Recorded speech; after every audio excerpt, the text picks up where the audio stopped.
Assalamualaikum warahmatullahi wabarakatuh. Perkenalkan, kami dari kelompok 1 ingin mempresentasikan tugas besar kami, yaitu dengan judul Kondisi dan Karakteristik Kawasan Perbatasan Kelurahan Karyangau. Adapun anggota dari kelompok 1 yaitu saya sendiri, Ramadhani Wani Darmawi, NIM 0818163, lalu yang kedua Revani Dwi Nadia dengan NIM 0818168, lalu yang ketiga ada Atifah Sukmawati dengan NIM 0819101, lalu yang keempat ada Andi Muhammad Naufal dengan NIM 0819108, lalu yang kelima ada Jennifer Kristi Deanan dengan NIM 0819134. Adapun outline pada presentasi ini yaitu yang pertama ada pendahuluan, tinjauan pustaka, gambaran umum kawasan perbatasan, lalu analisis, dan terakhir kesimpulan. Masuk ke pembahasan pertama yaitu pendahuluan. Yang pertama yaitu latar belakang. Kawasan perbatasan menurut Undang-Undang Nomor 26 Tahun 2007 merupakan kawasan strategis dari sudut pandang pertahanan dan keamanan yang diprioritaskan penataan ruangnya. Wilayah perbatasan sesungguhnya memiliki arti yang sangat vital dan strategis, baik dalam sudut pandang pertahanan dan keamanan maupun dalam sudut pandang ekonomi, sosial, dan budaya. Kelurahan Karyangau merupakan salah satu kelurahan yang berada di Kecamatan Balikpapan Barat, Kota Balikpapan, yang memiliki luas wilayah kurang lebih 1.279 hektar. Kelurahan Karyangau merupakan kawasan industri strategis. Kawasan Industri Karyangau atau KIK ditetapkan sebagai salah satu kawasan industri strategis berdasarkan sudut pandang kepentingan ekonomi yang memiliki dampak terhadap pertumbuhan perekonomian di Kalimantan Timur. Namun, seperti pada kawasan perbatasan pada umumnya, memiliki isu-isu permasalahan pada kawasan perbatasan yang dimana akses menuju jalan utama yaitu Jalan Soekarno-Hatta memiliki jarak yang jauh dan jarak tempuh yang cukup lama. Kebersihan kawasan yang jauh dari kata bersih dan terdapat beberapa titik akses jalan yang mengalami kerusakan. Sehingga dilakukan analisis sehingga dapat diketahui pemecahan permasalahan yang ada di kawasan perbatasan Pelabuhan Feri Karyangau. Adapun tujuan yaitu untuk mengetahui kondisi kawasan perbatasan serta mengetahui pemecahan permasalahan yang ada di kawasan perbatasan Pelabuhan Feri Kelurahan Karyangau. Adapun ruang lingkup yakni pada Kelurahan Karyangau, Kecamatan Balikpapan Barat, Kota Balikpapan, Kalimantan Timur. Berikut adalah batas Kelurahan Karyangau. Pada bagian utara, Kelurahan Mentawir, Kabupaten Penajam Pasir Utara. Lalu pada bagian selatan, Kelurahan Baru Ulu, Kecamatan Balikpapan Barat. Lalu pada bagian timur, Kelurahan Jenembora, Kabupaten Penajam Pasir Utara. Lalu yang bagian barat, Kelurahan Geraha Indah, Kecamatan Balikpapan Utara. Masuk ke tinjauan pustaka yang akan dijelaskan oleh teman saya. Berdasarkan Undang-Undang Nomor 43 Tahun 2008, kawasan perbatasan merupakan wilayah negara yang terletak pada sisi dalam sepanjang batas wilayah Indonesia dengan negara lain. Dalam hal ini, batas wilayah negara di darat, biasanya kawasan perbatasan ini berada di kecamatan. Yang kedua yaitu kependudukan di kawasan perbatasan. Dalam hal ini, kependudukan merupakan hal yang berkaitan dengan jumlah, struktur, umur, jenis kelamin, agama, kelahiran, perkawinan, kehamilan, kematian, persebaran, mobilitas, dan kualitas serta ketahanannya yang menyangkut politik, ekonomi, sosial, dan budaya. Selanjutnya yaitu sarana dan prasarana kawasan perbatasan. Yang pertama yaitu pengertian sarana. Menurut Peraturan Pemerintah Republik Indonesia Nomor 14 Tahun 2016 tentang penyelenggaraan perumahan dan kawasan permukiman menyebutkan bahwa sarana adalah fasilitas dalam lingkungan hunian yang berfungsi untuk mendukung, menyelenggarakan, dan mengembangkan kehidupan sosial, budaya, dan ekonomi. Sarana ini berfungsi dalam menunjang aktivitas manusia di dalam perkotaan, dan sarana dapat meliputi sarana pendidikan, peribadatan, dan perdagangan dan jasa. Pengertian prasarana. Menurut Jadi Dinata, prasarana merupakan suatu faktor potensial yang sangat penting dalam menentukan arah dan masa depan perkembangan suatu wilayah, karena pembangunan tidak akan sukses dan berjalan dengan baik tanpa dukungan prasarana yang memadai. Prasarana merupakan fasilitas umum yang menjadi penunjang utama terselenggaranya suatu proses atau kegiatan dalam kota yang pada akhirnya akan menentukan perkembangan kota. Selanjutnya yaitu pengertian sosial ekonomi kawasan perbatasan. Sosial ekonomi menurut Sergio Sokanto merupakan posisi seseorang dalam masyarakat berkaitan dengan orang lain dalam arti lingkungan pergaulan, prestasinya, dan hak-hak serta kewajibannya dalam berhubungan dengan sumber daya.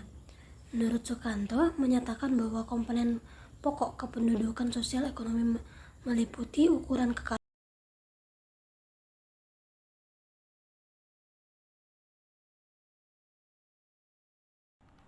Selanjutnya masuk pada gambaran umum kawasan perbatasan. Selanjutnya mengenai data kependudukan berdasarkan pendidikan. Adapun pada Kelurahan Karyangau sendiri didominasi oleh penduduk yang belum sekolah sebanyak 1.915 jiwa. Selanjutnya mengenai data kependudukan berdasarkan mata pencarian dapat dilihat pada tabel bahwa pada Kelurahan Karyangau didominasi oleh penduduk yang belum atau tidak bekerja sebanyak 2.165 jiwa. Selanjutnya untuk data kependudukan berdasarkan daerah asal atau suku berdasarkan hasil observasi kawasan penduduk yang berada di Kelurahan Karyangau mayoritas berasal dari suku Jawa, Batak, Banjar, dan juga Sulawesi. Untuk data jenis dan kondisi sarana, yang pertama sarana pendidikan dapat dilihat pada tabel bahwa jenis pendidikan yang mendominasi pada Kelurahan Karyangau yaitu sarana pendidikan berupa SD sebanyak 3 unit. Selanjutnya untuk sarana kesehatan pada Kelurahan Karyangau sendiri tersedia puskesmas yaitu Puskesmas Karyangau.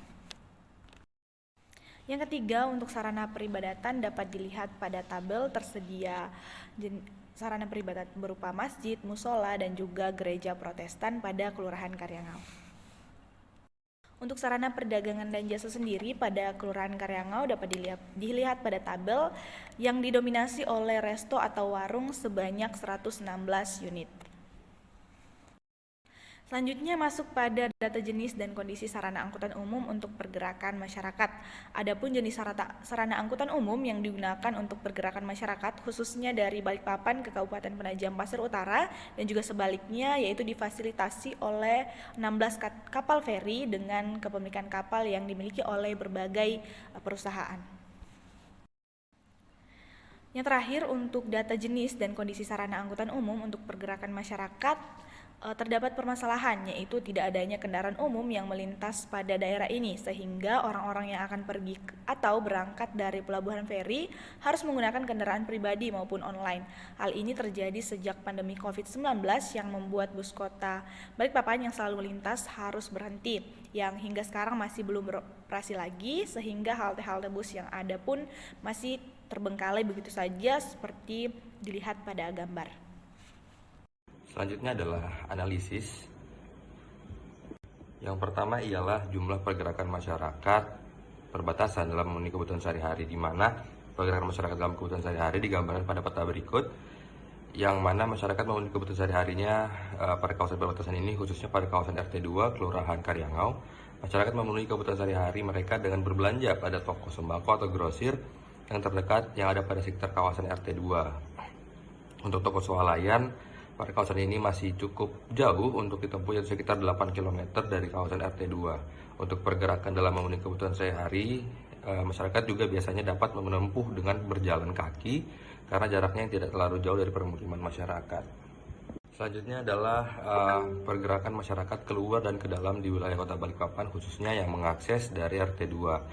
Untuk pergerakan keluar wilayah Kota Balikpapan, di mana adanya pergerakan masyarakat keluar dari wilayah Kota Balikpapan, yaitu menuju wilayah Penajam Pasir Utara yang dalam pergerakannya itu menggunakan penyeberangan kapal feri sebagai transportasi dan pelabuhan feri sebagai penghubung. Sedangkan untuk pergerakan ke dalam wilayah Kota Balikpapan, masyarakat dapat melalui Jalan Sultan Hasanuddin dan Jalan AMD Projakal, serta langsung bertemu dengan Jalan Soekarno-Hatta, serta juga jarak pusat kota dengan kawasan perbatasan ini berjarak sekitar 16 km. Selanjutnya ialah peta jumlah pergerakan dalam masyarakat perbatasan untuk melakukan pengurusan administrasi pemerintahan, di mana untuk pergerakan masyarakat dalam pengurus administrasi itu Di kawasan ini terdapat beberapa titik perkantoran. Yang pertama adalah kantor administrasi berupa kantor kelurahan Karyawang itu sendiri, dan juga kantor polisi yang berada di sekitar RT 2, dan juga kantor dinas perhubungan yang berada di dalam kawasan pelabuhan kapal feri. Untuk pada peta ini sendiri berikut menunjukkan jarak pergerakan atau alur pergerakan, sirkulasi pergerakan yang menunjukkan dari wilayah permukiman menuju ke titik koordinat perkantoran administrasi. Baik, selanjutnya ada pergerakan masyarakat perbatasan dalam mencapai fasilitas kesehatan terdekat, di mana fasilitas kesehatan terdekat masyarakat perbatasan yaitu ada Puskesmas Karyangau yang jaraknya sangat dekat dengan RT 02 yaitu sekitar 5,2 km, sedangkan untuk menuju rumah sakit ada Rumah Sakit Kanonjoso yaitu rumah sakit terdekat dengan jarak 14 km. Selanjutnya ada analisis pergerakan masyarakat perbatasan dalam mencapai fasilitas pendidikan terdekat, di mana fasilitas pendidikan yang paling terdekat yaitu ada SDN 015 Balikpapan Barat yang letaknya berada di RT 02, dan juga ada SMP Negeri 16 Balikpapan Barat, di mana SMP Negeri 16 ini dapat ditempuh dengan jarak 3,8 km, dan biasanya pergerakan masyarakat dilakukan menggunakan kendaraan pribadi atau sepeda motor. Baik, yang terakhir ada perhitungan nilai kerugian akibat pergerakan masyarakat di kawasan perbatasan dari segi ekonomi, di mana segi ekonomi masyarakat perbatasan sangat dirugikan untuk menjangkau sarana-sarana penunjang dalam memenuhi kebutuhan kehidupannya dengan tidak adanya fasilitas angkutan kota atau angkutan umum menuju kawasan tersebut, sehingga mengharuskan masyarakat memiliki kendaraan pribadi. Sedangkan dari segi sosial, di mana masyarakat kawasan perbatasan kebanyakan melakukan aktivitas di kawasan sekitarnya saja, sehingga jarang untuk melakukan aktivitas sosial di luar kawasan tersebut, dikarenakan jarak menuju jalan utama yaitu Jalan Soekarno-Hatta begitu jauh dan juga dipengaruhi oleh tidak adanya fasilitas angkutan umum. Selanjutnya yaitu masuk ke kesimpulan. Kawasan perbatasan merupakan sebuah garis batas antara dua kawasan, baik itu antar negara maupun antar kota, sehingga adapun kesimpulan dari pembahasan kondisi fisik kawasan perbatasan Pelabuhan Feri Karyangau yaitu: pertama, dari segi pergerakan masyarakat perbatasan keluar dan ke dalam wilayah Kota Balikpapan, yang terdekat adalah pergerakan keluar wilayah Kota Balikpapan yaitu ke wilayah Penajam Pasir Utara yang pergerakannya menggunakan kapal feri. Sedangkan untuk pergerakan ke dalam wilayah Kota Balikpapan, masyarakat dapat melalui Jalan Hasanuddin dan AMD Projakal dan akan langsung bertemu Jalan Soekarno-Hatta. Kemudian yang kedua, dari segi pergerakannya masyarakat perbatasan untuk memenuhi kebutuhan sehari-hari yaitu harus menempuh perjalanan yang masih cukup jauh untuk ditempuh, yaitu sekitar 8 km untuk dari kawasan RT 2 dan menemukan swalayan terdekat. Kemudian yang ketiga, untuk mencapai sarana fasilitas kesehatan masyarakat RT 2 harus menempuh jarak 5,2 km dan pergerakan untuk mencapai fasilitas sarana pendidikan yaitu harus menempuh 3,5 km. Sehingga masyarakat kawasan perbatasan RT 2 masih sangat kesulitan dalam hal menjangkau sarana-sarana penunjang dalam memenuhi kebutuhan kehidupannya, ditambah lagi tidak adanya fasilitas angkutan kota menuju kawasan tersebut sehingga mengharuskan masyarakat memiliki kendaraan pribadi sendiri. Selanjutnya yaitu saran yang dapat diberikan dalam menunjang aktivitas masyarakat perbatasan RT 02 yaitu sebagai berikut. 1. Perlunya pembangunan infrastruktur untuk meningkatkan interaksi dan konektivitas untuk mendukung pergerakan manusia dan barang. Kemudian yang kedua, perlunya fasilitas moda transportasi angkutan kota menuju kawasan. Sekian penyampaian presentasi dari kelompok 1, kurang lebihnya mohon maaf. Saya ucapkan terima kasih atas perhatiannya. Wassalamualaikum warahmatullahi wabarakatuh.